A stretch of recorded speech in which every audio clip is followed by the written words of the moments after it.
Die Themen im heutigen Zocker-Lounge Wochenrückblick sind: 2089 Space Divided verlässt den Early Access, Full Release von Farthest Frontier auf Frühjahr 2025 verschoben, endlich Neues zu Anno 117, auch Infos zum letzten Anno 1800 DLC bekannt, Vorschau auf kommendes Manor-Lords Update und großes Militär-Update für Medieval Dynasty.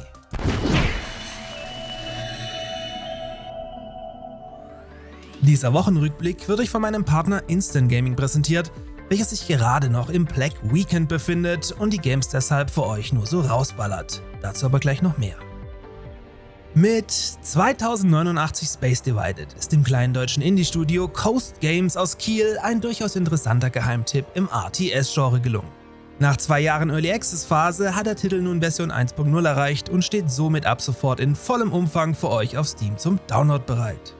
Mit dem Full Release wurde das Spiel nochmal ordentlich verbessert und erhält, so unter anderem mit dem Flakpanzer und dem Luftaufklärer, 6 neue Einheiten. Außerdem wurde die Forschung überarbeitet und erweitert, Achievements ergänzt und vor allem nochmal Hand an die KI gelegt, die jetzt deutlich intelligenter baut. Für die Zukunft hat man noch 2 große Updates geplant, welche dann den Tower Defense Modus überarbeiten und die Performance weiter verbessern. 2089 Space Divided könnt ihr auf Steam für 15 € mitnehmen.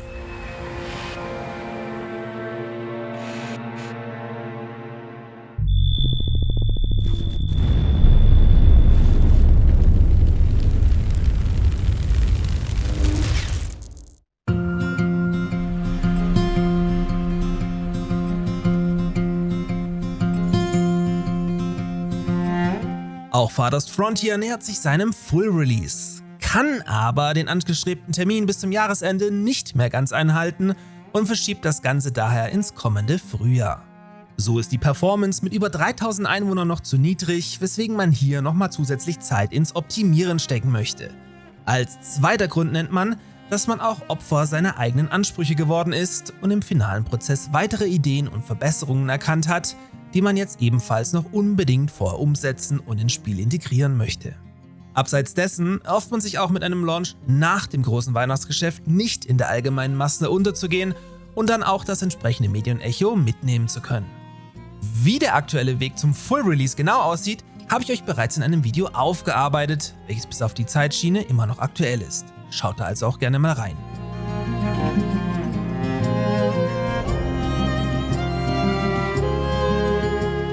Mit Release dieses Videos befinden wir uns nach dem Black Friday und dem Crazy Saturday mittlerweile im What the Fuck Sunday und haben den Cyber Monday noch vor uns.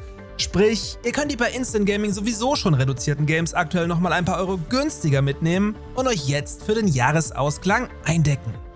Empfehlen möchte ich euch in diesem Zug die Indie-Perle Going Medieval für gerade mal 10 € inklusive Mehrwertsteuer, in welchem ihr im Mittelalter eine Festung errichtet und dabei die Bedürfnisse eurer Einwohner erfüllt.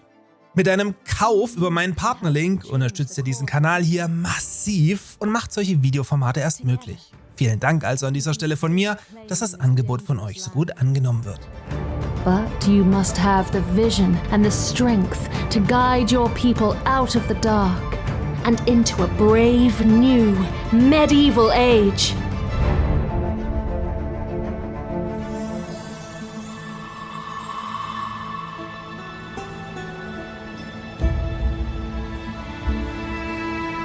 Endlich Neues zu Anno 117 Pax Romana.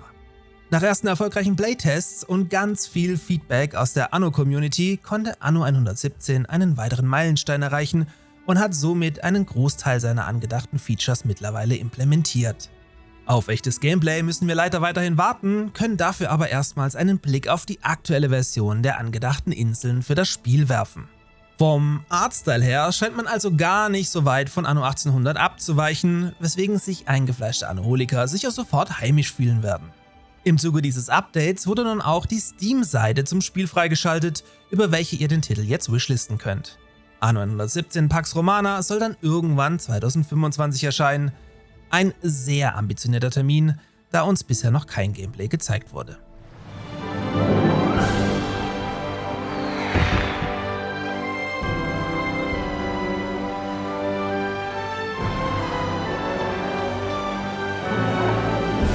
Auch zu Anno 1800 gab es ein kleines Update, denn der letzte DLC, also wirklich jetzt der letzte DLC, steht in den Startlöchern und erscheint bereits in den nächsten Tagen.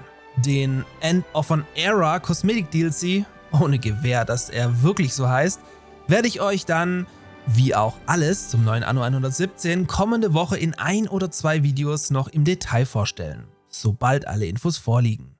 Auch als Annoholiker verpasst ihr also hier wie gewohnt nichts.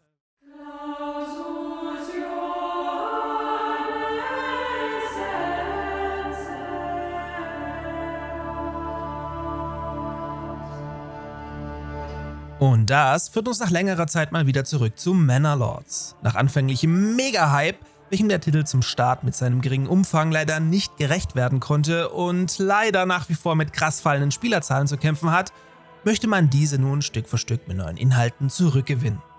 So soll Manor Lords mit dem nächsten großen Patch, für welchen es aber noch keinen Termin gibt, unter anderem eine brandneue Map erhalten, die euch dann am Fuße eines gewaltigen Berges siedeln lässt und auch breite Flüsse zu bieten hat. Ob man da dann wohl Brücken drüber bauen kann? Außerdem soll die Bier- und Wasserversorgung erneuert werden, welche dann die Tavernen und Brunnen verbessern. Auch die Marktplätze erhalten eine Überarbeitung. Der größte Wunsch der aktiven Manor Lords Community sind übrigens KI-Siedlungen, mit denen man Handel treiben und Kriege führen können soll. Auch dieses Feature soll irgendwann kommen, ist aber noch etwas weiter entfernt.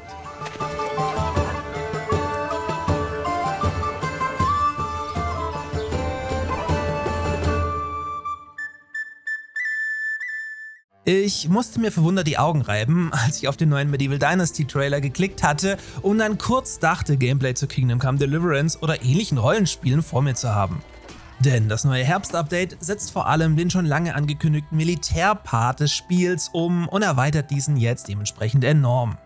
Aber auch abseits von Kampf und Blutvergießen könnt ihr mit dem neuen Patch schon eure Mitspieler im Multiplayer heiraten, in-game zum Schönheitschirurgen gehen, viele neue Klamotten anprobieren, von einem neuen Farmfeld-Management-System profitieren, viele neue Deko-Objekte anbringen, zum Thema passende neue Rüstungen und Waffen bauen und ausrüsten und halt dank komplett überarbeitetem Kampfsystem euch gleichzeitig auch viel mehr auf die Verteidigung eurer Siedlung konzentrieren. So gibt es jetzt auch neue Banditencamps, die lustigerweise wie direkt aus Pioneers of Pagonia geklaut aussehen, und passend auch neue Typen von Banditengegnern. Alles in allem also ein erneut sehr umfangreiches Update und definitiv ein Grund mal wieder in den Citybuilder aus der Ego-Perspektive reinzuzocken. Medieval Dynasty erhaltet ihr bei meinem Partner Instant Gaming inklusive Mehrwertsteuer für 21 €, in diesem Fall also richtig viel Content pro Euro und eine klare Kaufempfehlung. In diesem Sinne, frohes Black Weekend shoppen, danach viel Spaß beim Gamen und bis nächste Woche in eurer Zocker-Lounge.